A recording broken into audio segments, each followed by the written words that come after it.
Hi hello అందరికీ నమస్తే. ఈరోజు ఇంట్లో కాయగూరలు ఏమీ లేవండి.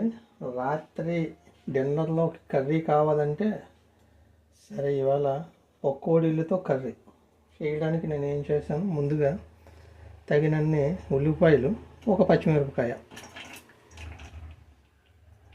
అయిపోతుంది ఆమెతో, దాంట్లోకి సరిపడినంత ఉప్పు ఆమాతో, అలాగే తగినన్ని అల్లం ముక్కలు,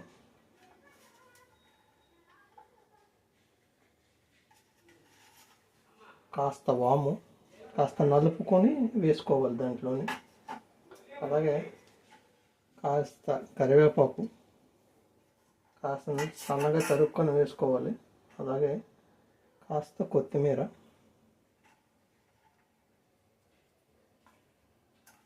అలాగే తినే సోడా, వంట సోడా కాస్త చిటికెడు ఇది వేసుకొని శుభ్రంగా కలుపుకోవాలి.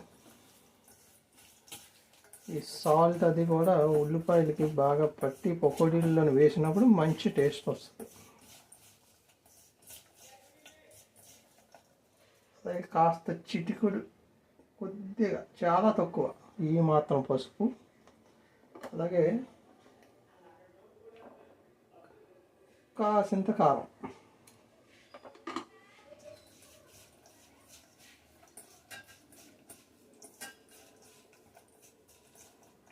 ఇప్పుడు శనగపిండి ఈ కప్పుతో కప్పుడు వేసాను, అవసరమైతే ఇంకాస్త ఎక్కువ వేసుకోవచ్చు. ఇంట్లోనే తినేవాళ్ళని బట్టి చూసుకొని వేసుకోవాలి. కాస్త నీళ్ళు పోసుకొని ఈ మిశ్రమాన్ని రెడీ చేద్దాం. పకోడీ పిండి రెడీ అయింది. ఈ కన్సిస్టెన్సీ ఉండాలి, కరెక్ట్గా ఉంటే చక్కగా పకోడీలు వస్తాయి. మరి నీళ్ళు ఎక్కువైపోతే నూనె లాగేస్తుంది. సో ఇప్పుడు కళాయి పెట్టుకొని దాంట్లో నూనె వేసుకుందాం. ఇప్పుడు స్టవ్ మీద కళాయి పెట్టి తగినంత నూనె పోసాను. అది వేడి అయిన తర్వాత పకోడీలు వేసుకుందాం. మీ అందరికీ ఒక మనవి, దయచేసి వీడియో చూస్తున్న వాళ్ళందరూ కూడా లైక్ చేయండి, అలాగే షేర్ చేయండి, అలాగే సబ్స్క్రైబ్ చేసుకోండి. దీనివల్ల చాలామందికి ఈ వీడియో వెళ్ళటానికి అవకాశం ఉంటుంది.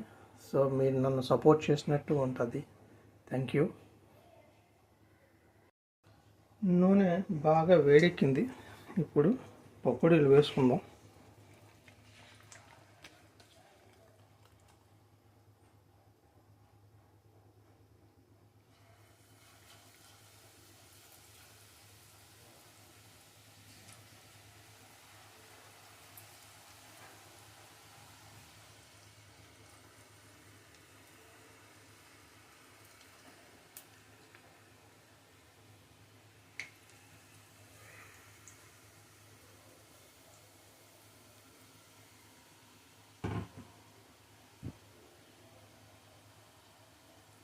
వేసిన తర్వాత ఒక 2 నిమిషాలు అలా వదిలేయండి. ఆ తర్వాత కలుపుదాం.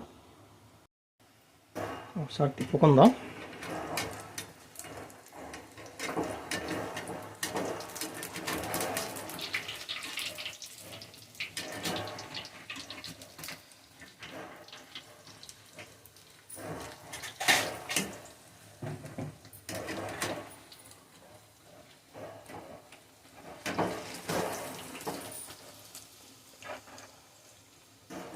ఇలా కాసేపు వేగనిస్తే రెడీ అయిపోతాయి.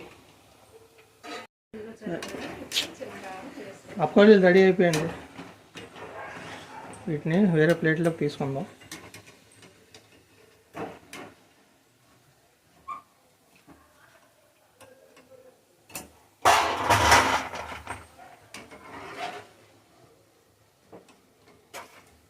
వీటితో ఎలా కర్రీ చేయాలో చూద్దాం.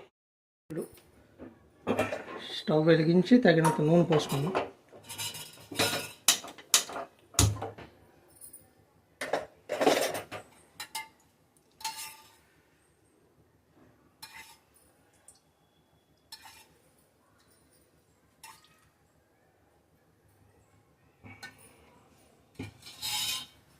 దాంట్లో కాస్త జీలకర్ర, కాసిన్ని మెంతులు, కాసిన్ని ఆవాలు,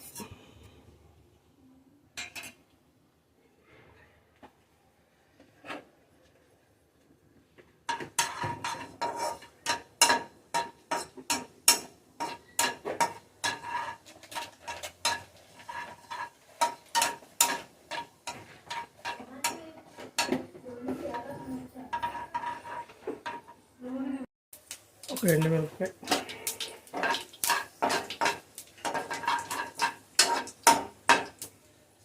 దాంట్లోకి కాసిన ఉల్లిపాయ,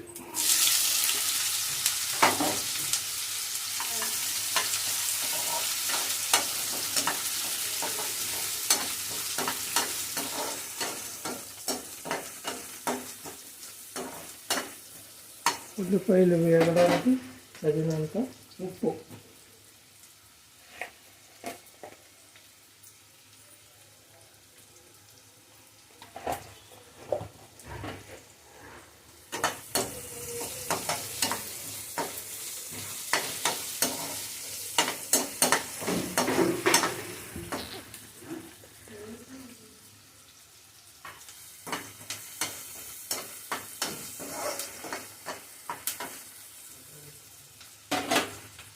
కాసినంత పసుపు,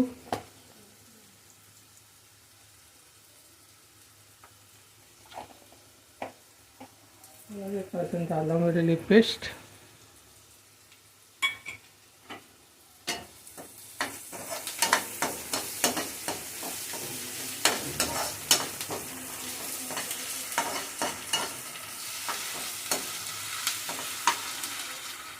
అలాగే కొన్ని టమాటాలు, కొంచెం ఆ మాత్రం సరిపోతాయి.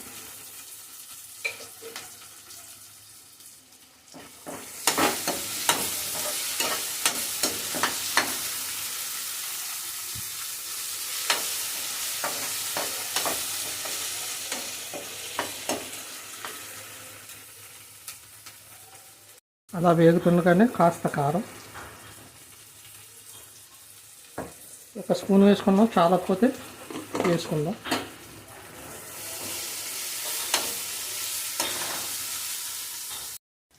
ఇప్పుడు కొంచెం ధనియాల పొడి just, and half spoon garam masala.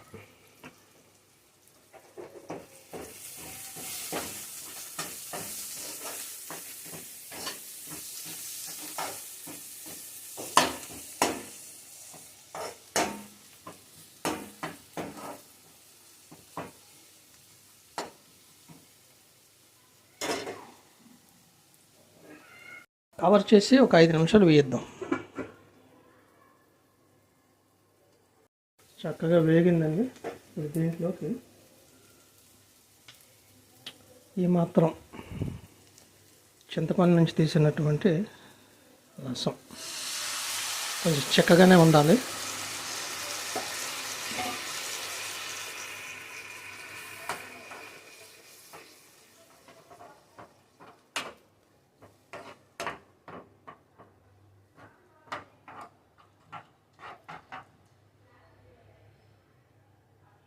Cover చేసి ఒక 10 నిమిషాలు సిమ్లో మనం ఉడికించుకుంటే తర్వాత పకోడీలు వేసుకొని కలుపుకోవచ్చు. కాస్తంత ఉప్పు వేసుకోవాలి. ఇందాక వేసుకున్నాం కానీ సరిపోలేదు, ఈ మాత్రం పడుతుంది. అలాగే కొంచెం నీళ్ళు వేసుకుందాం, ఎక్కువ కాదు, జస్ట్ ఆ మాత్రం సరిపోతాయి.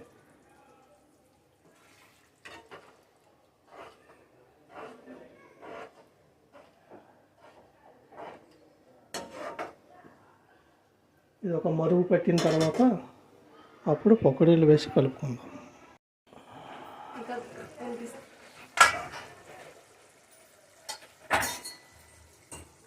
ఇప్పుడు ఇట్లా మనం ఇందాక వేయించుకున్న పకోడీ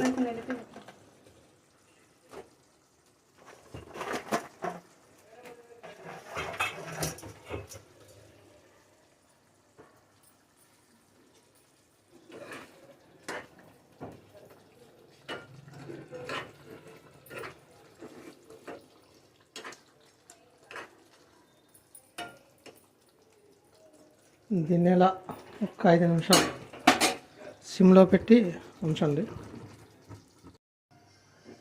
ఇప్పుడు ఫైనల్ టచ్ కాస్త కొత్తిమీర,